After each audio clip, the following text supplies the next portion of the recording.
inşallah. Allah bizi barıştırar inşallah. İkimizi kavuşturar inşallah.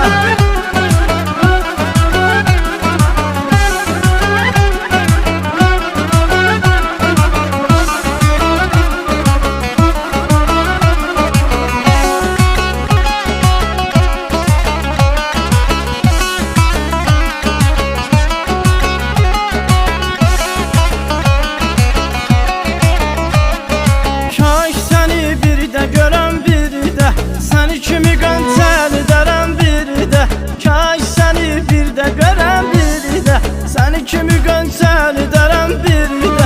Kurban olum yaradan, kurtar beni belada.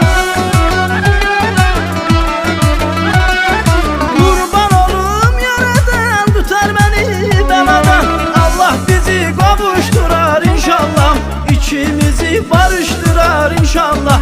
Allah bizi barıştırar inşallah. İkimizi kavuşturar inşallah.